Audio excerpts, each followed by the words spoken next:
Welcome to Local Celebrity.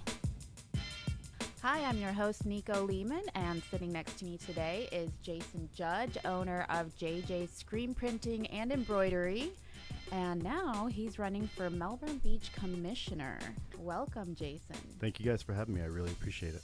The first thing I think we want to know is what inspired you to run, because you've been doing JJ's, and you've got some of the most recognized clients under your belt. Can you name some of them? Oh, shoot, I've been lucky. So, Long Doggers, Catalyst, Villain, a bunch of the different restaurants. And honestly, the biggest and the most meaningful one to me is Try Love in Our Arms, which is a nonprofit that deals with mental illness and addiction. And it happened to be someone that we grew up with that started it, and I was lucky enough to get involved, and I've been doing that for over 10 years now. And it's really great. You print stuff, you know, it's doing something for the world. It's doing something for the community, and it does feel good. You know, it's nice to have a shirt for Long Doggers. It's nice to do stuff for these other guys, but this is something that, you know, it transcends that. It helps people. It gets people out of a bad place, and it gives them hope for the future, which to me was, it really meant a lot. So I've been very, very lucky with that. But every customer I have I'm super lucky to have, and they've stood by me for years, and the business has grown, and I'm in a pretty good place. So I'm very, very appreciative of the community we have. Yeah. How did you get into the screen printing business? Honestly, it was dumb luck. My dad's buddy had owned it for years and years and years, and we were sitting at the bar having a drink one day, and I just jokingly said, hey, if you ever want to sell it, give me a call. I was kind of in a weird place in my life where I was starting another business, and it was kind of rocky with all the red tape with the environmental stuff, and starting up a business from scratch is a lot of money, and we were doing it, and it was slow going. And he called one day, and he said, were you serious? And I said, well, not really, but I'll take a look. Let's see what's going on.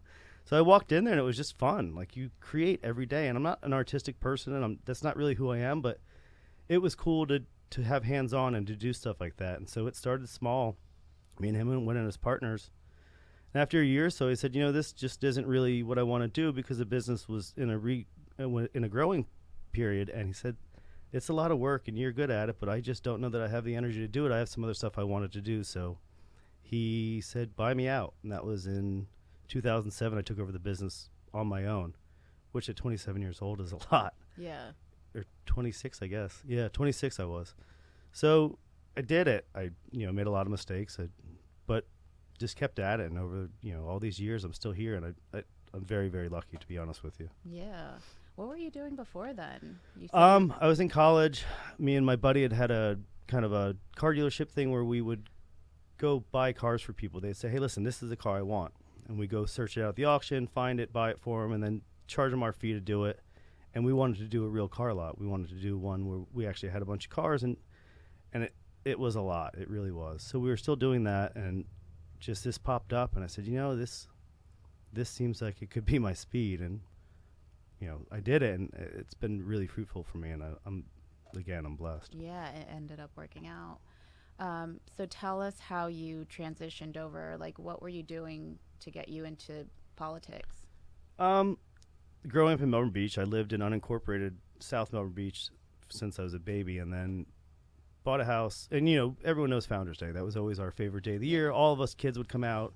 It'd be a high school reunion. It'd be the community getting involved. And then when I got to finally move to Melbourne Beach, I really enjoyed it, but it kind of started going downhill in the sense that it just didn't seem to have the same magic that it did. So my buddy Pat Sabinski, who's also a local guy we grew up with, was on the board with Eddie Strutman, who owns Ace Hardware.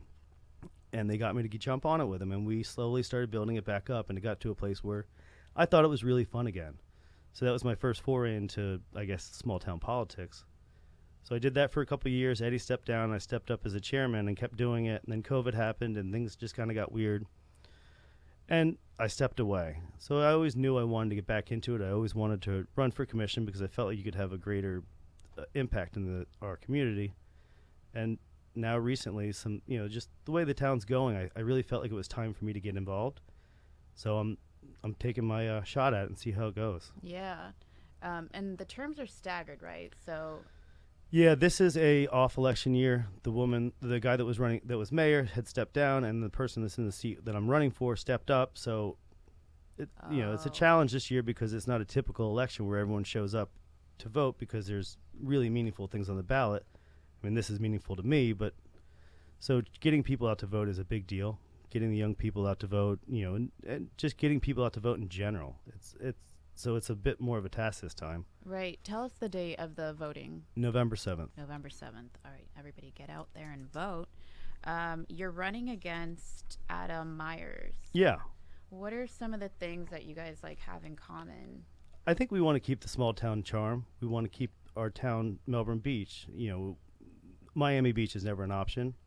But we don't want to become Cocoa Beach. Nothing wrong with them, but it's a bit more, it's busier. And our town, to me, is like the last bastion of small town Florida. Yeah. A small surf town that you can walk over to the beach and everyone. And it's nice. It's beautiful. And I love it. And I don't want it to change in that type of way where it gets developed and people come in and see profit over people. And that's just not who we are. Right. Are there any differences between your campaigns? I think we all kind of want the same stuff. I think he's a bit more of a budget hawk, and I'm more appreciative of where we are budget-wise. The town of Melbourne Beach has been working for the last 10 to 12 years on really fixing stuff up that had been neglected for years. Our budget is small compared to the rest of this communities, and our taxes are actually lower than anyone else on the beach, except for Cape Canaveral, who has the cruise ships and the port there to help them subsidize it. Right. So the little bit of money we have, they've done a really good job. Okay. The rule is that you're supposed to have 3 months worth of money in your coffers in case something goes south. We have 6. Oh, that's wonderful. We've got an infrastructure plan that is really working on keeping our town up to par. If you go drive through Melbourne Beach, it's more beautiful than it ever was before. And they've done a good job at that. And I think that in this day and age, everyone is skeptical of government and what they do. Mm-hmm. And I feel like we need to celebrate them a little bit more because these people work hard. I mean, our town employees work very, very hard, and they do a really good job. And I think instead of questioning them and wondering what they're doing, which always has to happen, but I think we should celebrate them, their efforts, and work with them and create a greater camaraderie between our citizens and the local government and the workers of the town. I mean, those are the people that are out there every single day sweating and bleeding for the town we live in. And I think that really needs to happen. Yeah. What are some of the changes that you would make or see using all these funds that that are available? Honestly just continue with this infrastructure plan. We have to be mindful because we live on the beach. So everything we have is impacting our ocean and our river. And I'm sure we all can agree that the river is not in the greatest place. Right. So everything we can do to make that better and have less impact on it is what we need to do, which is fixing the stormwaters and, native plants. It's just anything you can do to keep the environment in your mind while you're doing stuff. So you were talking about the youth and how their perspective is crucial. What kind of things or incentives do you have in mind to get them pumped and energized about the town? That's a hot button one in Melbourne Beach because there's been a proposal for a skate park, and I had come up with this idea years ago, me and some friends, that it would be neat because growing up here, the trappings that happen in a small beach town. You get bored and you get involved in some stuff that you shouldn't do, and that goes downhill quickly. And the amount of friends that me and you have had that have fallen to that and are either not here with us today or a shell of their former selves is really sad, and it hurts. Yeah, if you guys didn't know, Jason and I actually grew up together, and I'm sure a lot of people that we grew up with are still kind of hovering around. So to come up with things like a skate park would have been great, and unfortunately, I don't know that we have a place in the town for it at the moment. My hope is that we continue looking down some avenues that we can have something like that for them. But, continue to make the park beautiful, anything we can do. I know they've got all the sports stuff down at Flutie. Yeah, it's a beautiful field. Talk about the impact that the parking meters have made. It's been fantastic. Yeah. So it was kind of a weird thing. People were not real happy about it. But what you have to understand is we, as a town, are required to maintain these beach accesses in our park. And people come in, and it's fantastic. Other people from other communities should be able to enjoy this as well. But there are upkeep to it. And there was tons of vandalism that went down. It was $30,000 or $40,000 a year, I believe it was the number. Wow. And they put in these parking meters for the beach and at the park, and all of a sudden it went down to 10% of that. It's a fraction of it, and we've raised a ton of money for the town, which is going to be used to beautify our park and hopefully other things that we need around town that we can push some of that money too. Yeah. So it's had some unintended consequences that I think are fantastic, and it's nice to have a little bit extra money in our coffers to keep the things that we have beautiful, and for other people to enjoy as well. But yeah, it holds them accountable. yeah, you have some ownership in this thing, so it's nice. Right. So Satellite Beach has recently done the same, but a little bit different. Can you talk about that? I think theirs was done in a little bit less of a humane way. I've seen people putting the claws on the tires. Like, it's harsh. I don't know because I haven't really delved into what they're doing. I know for our residents, we have stickers where we can park at our accesses, and there's no cost to us. The little bit I've seen about what they're doing is that they're basically making most people pay something. Yeah. Which is hard because taxes are difficult. Everything's expensive these days. So every dollar you come out of your pocket is another dollar you can't spend on something that you need. And people feel that they have a right to go to the beaches, and they do. And I can understand where it would upset people to have to pay for it, but nothing's free. Right. So I'm sure you're talking to a lot of Melbourne Beach residents. What is their feedback? What are they talking about? What are they hoping for? I hear a lot about transparency with the government. They feel like they don't see enough of it. I know from the top we definitely don't see it, but especially with the local stuff. So that's going to be a challenge to make sure that people feel included, that they feel heard, that we communicate with them on a consistent basis. All the information is there currently for anyone that wants to do it. But sometimes you got to make it a little bit easier for people to show them that, I'm pushing forward to make sure that you have all this information. I'm making it easier so that you can get to it. I'm not going to make you search for it. Here it is. Come enjoy it. Come do this with us. Let's do it together, because it's the residents' community. It's not the commission. It's not the town employees. It belongs to the residents. Right. So hopefully that they get out there and they take place in this stuff, because there's a place for everyone to have a voice, and you just got to figure out how to get to it. Are there any issues that are like polarizing right now for them? Honestly, the skate park has been one, and that's, like I said, I was a fan of it, but not at the detriment of our town. Right. Not if it doesn't really fit at the park. So that's something we need to really consider. Mm-hmm. Other than that, there's tons of infighting. It's a small town. I'm sure everyone's ever seen it. Like, yeah. There's yelling, screaming matches, and that's not what we should be. We're all neighbors. We may not all be friends, but we're all people that have an opinion, and everyone's opinion should be valued. And if you have a different one, I should just respect it and say, hey, listen, that's yours. It's not mine, but we can still shake hands and be friends. And I think, unfortunately, that's a thing of the past, and it's really a shame, because I've seen people who were best of friends now not be able to be in the same room with each other due to political stuff, and right. That's not what it's there for. Yeah. Well, let's lighten up, and we want to go ahead and get to know you a little bit more. What do you do on your free time? We're busy. I was raised by a Disney dork. Oh, really? My dad is the biggest Disney fan you've ever met. A dad that's a Disney dork. Oh gosh, he is so into it. I mean, he went and bought himself a camper just so he can go to Disney World, because he can get a campsite cheaper than he can get a hotel room, and he goes there for days at a time. I love it. I'll be there Friday. Still? Oh yeah, he's today he's up in the Panhandle. They took a trip in their camper a little bit further away than normal, but he was there 2 weeks ago. He was there a couple weeks before that. I went for a week in the summer with him, which was interesting. We rented a camper and stayed there right next to him in the campground with my sister and her family. And it's exhausting. Like, I'm good at a day or two at Disney. A week, I went home early. I said, I'm done. I got to go home. Yeah, I tell you, I haven't even ventured over there because everything's changed. Everything's digital now. I remember what a headache it kind of was growing up and taking family that would come in.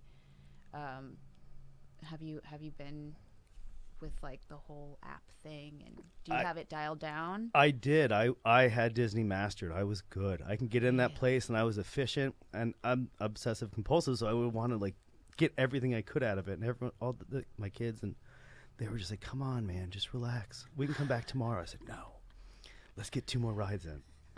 And honestly, we'll go to Disney by ourselves, without the kids. Oh, you do? Oh yeah, all the time. Huh.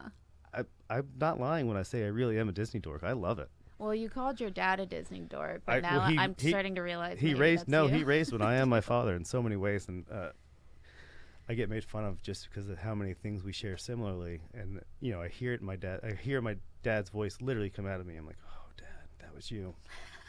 So does Disney make a good date? Yeah, it's the most magical place on earth. Like, how could it not? I'm missing out.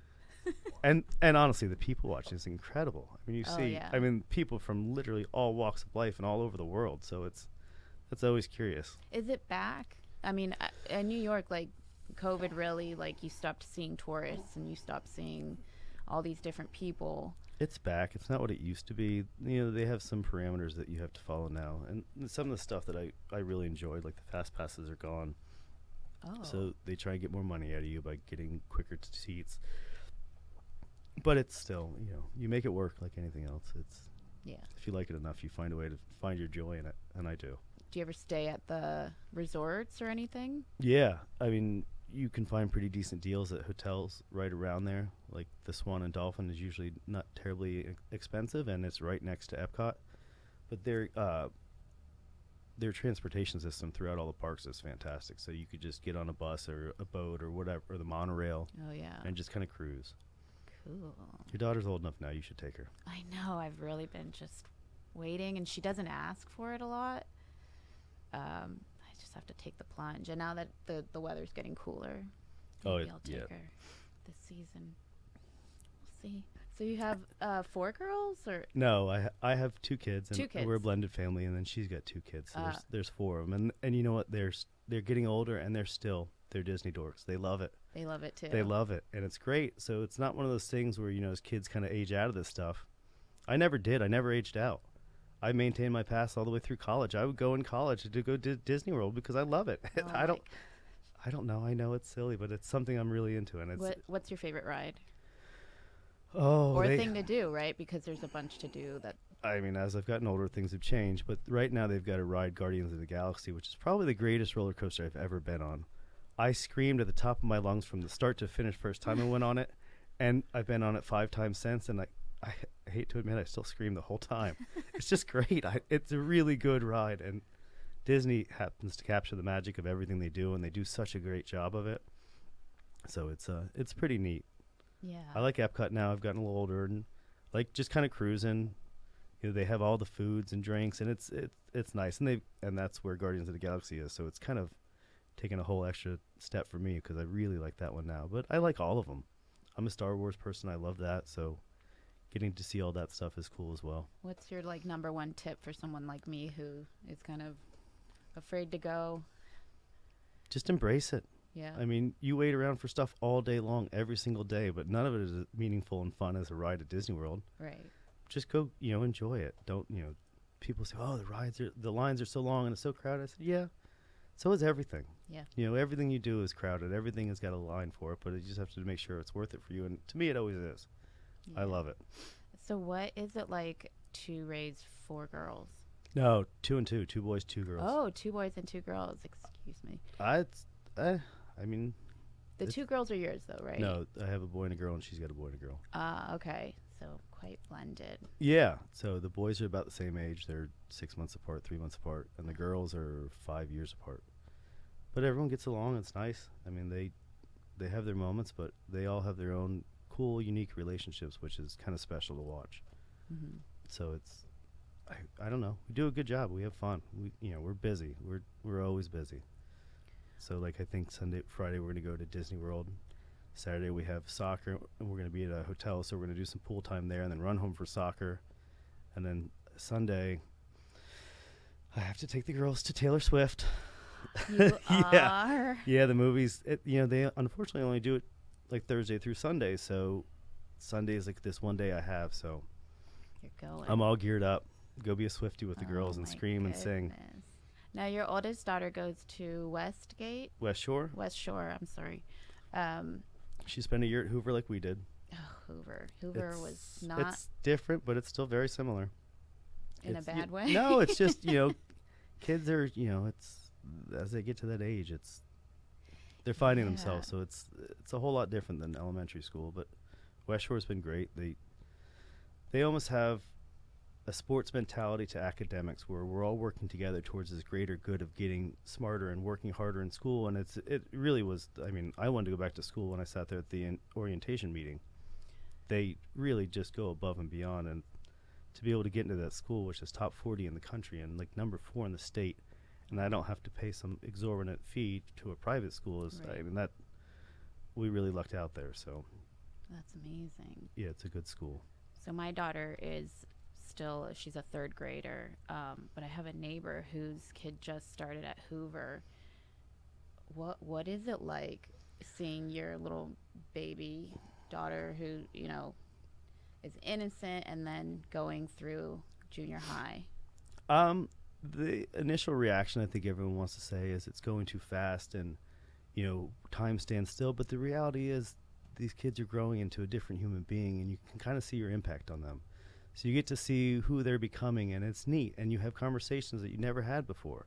Yeah. You have real, honest, meaningful conversations about life and who they are and what they think. And, they have real opinions now, and they're growing. So to me, that's embracing that as opposed to mourning the loss of their, being babies. That's a positive way to look at it, and kind of how it is. Like, I really just enjoy who they're growing up to be. So Right. it's neat to watch. When we went to Hoover, it was a lot of chaos there. Have your daughters had to go through any of that? Yeah, I mean, they've seen fights and vaping, and that happens at every school. It's kids are finding their way and rebelling against society and their parents, and going through all the hormones rushing through their bodies. So I think they don't even know what they're doing half the time. They just are impulsively reacting, and it doesn't always turn out well. Right. Well, how do you keep them in line? You can't. I mean, you try and teach them the right way and plead with them to do the right thing, but at the end of the day, it's on them, and they take ownership. And I'm really, the kids are good. My kids are really good. I'm super, super lucky with that. So the boys are in soccer? One soccer, one does flag football. Oh, nice. Yeah, so it's not as much sports as I guess maybe it felt like I did growing up, but they're still involved, so that keeps them active. Yeah. And they do it with all their friends, so it's kind of like this camaraderie thing, which is really nice. Yeah. Yeah. All right, so when you're not dad, what are you doing? And when you're not at JJ's and you're not running? I don't know. I mean, we go out to dinner, go out to have a drink at night, go meet with friends. What's your favorite restaurant around here? I guess my favorite, I mean, honestly, probably 302 in Melbourne Beach, just because it's so close to home, and you go in.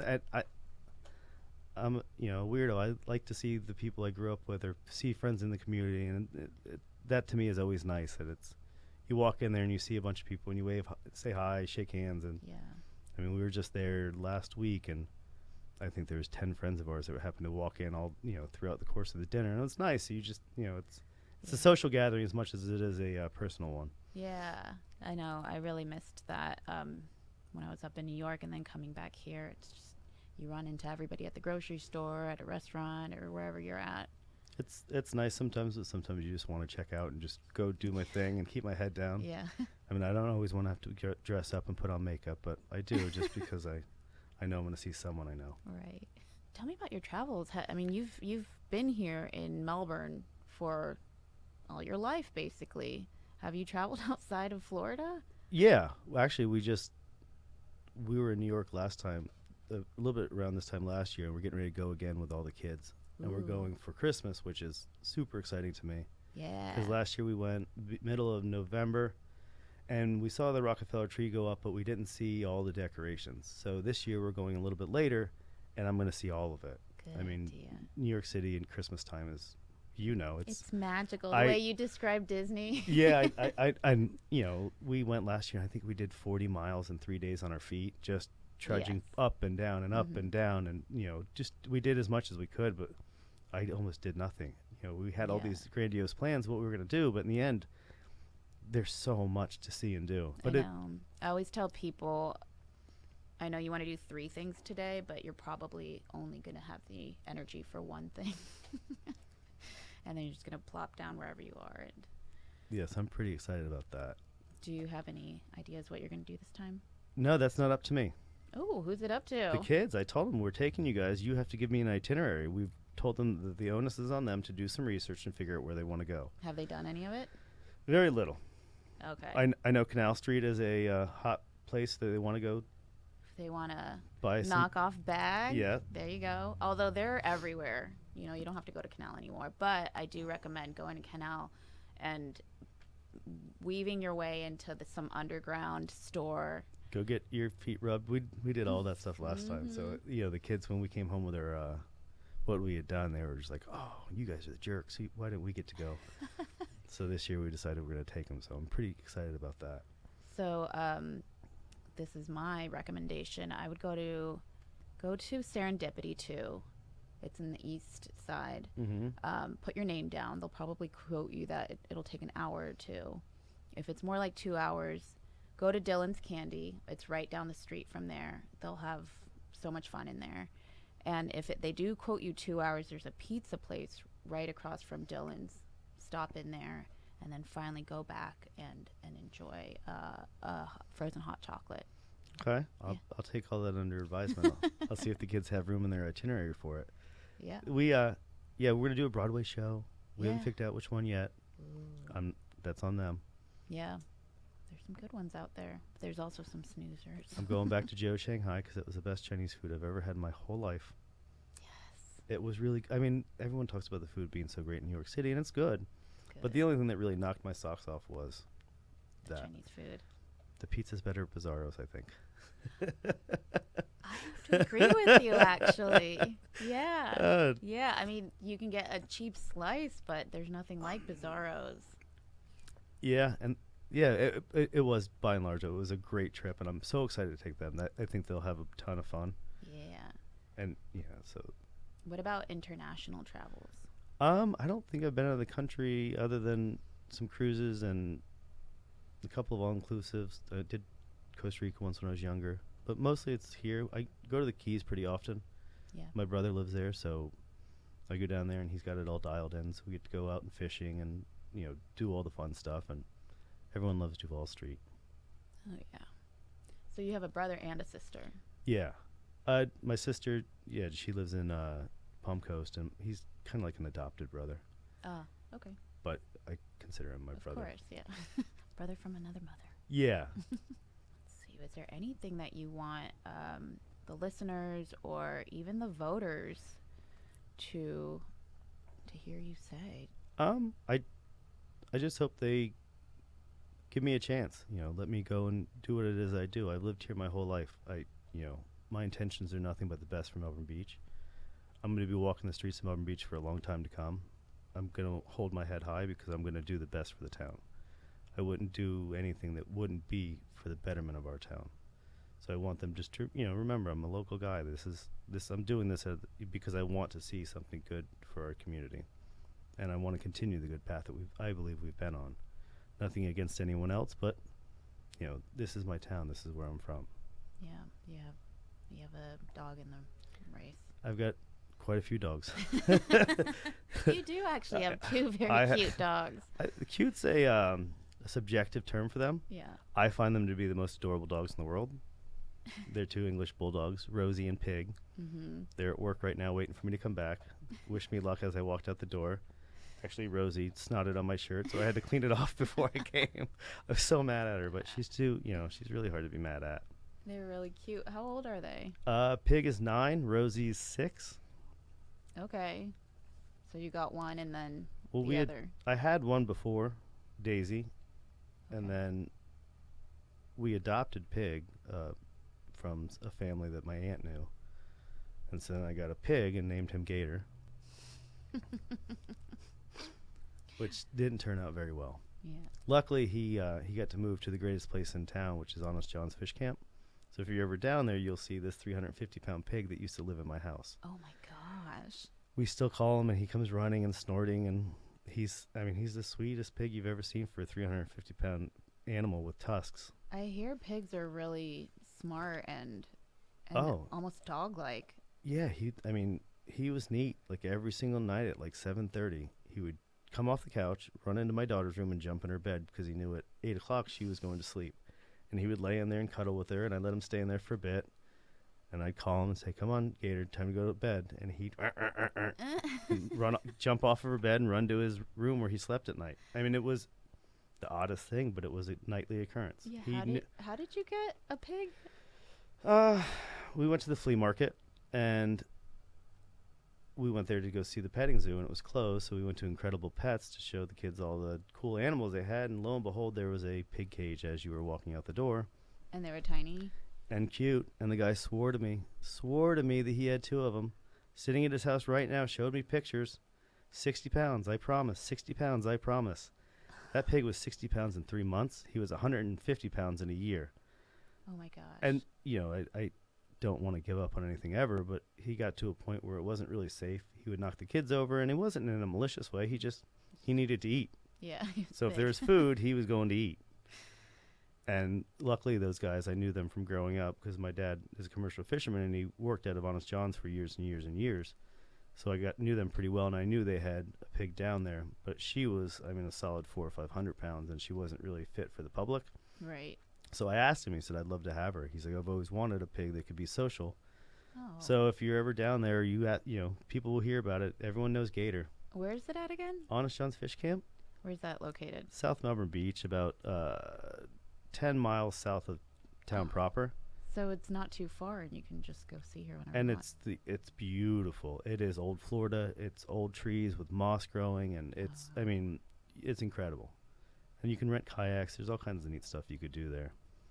Cool. It would be a good trip for you and the kid. Yeah, there's so much of Florida or this town that has grown since we've grown up here that I'm just that has not aware grown. That's been there. They've been there since the 1800s. They were deeded the land for farming, and the family that's there now has been there forever. Wow. So, Josh, your husband will 100% have been there 100 times. I'm sure. Yeah, he grew up down there. Well, I'll put that on my list of things to do. Awesome, Jason. Well, it's been really nice chatting with you. If you have any last words to say? Just to you guys. I truly appreciate you taking the time to do this and thinking of me for your first podcast. I'm kind of honored. Not kind of, I am. It really is nice of you. Yes. I mean, once I saw your signs out and Jesse and I started talking about this, your name definitely came up because, we're trying to highlight not only people in the community that are prominent and well known, but now you're stepping up your game and you're trying to make a difference. So I think that it was worth listening to. Yeah, I hope it works out for me. And there's a lot of trappings with that small town government stuff, and people keep asking me, why are you doing this? Why are you putting yourself in this? And I said, if I don't, who will? Yeah. And it's not that I don't trust anyone else, but I know I trust me, and I trust myself to do the right thing by our town, and hopefully they give me that opportunity. I hope so too. Thank you so much for being here today. Thanks, guys. This podcast is brought to you by Place Pros, Commercial and Investment Real Estate, and NicoTour.Boutique, your one-stop shop for everything cool. To be a sponsor or nominate a guest, hit us up on the socials. Next time, stay tuned for the hottest musician in town. Bye!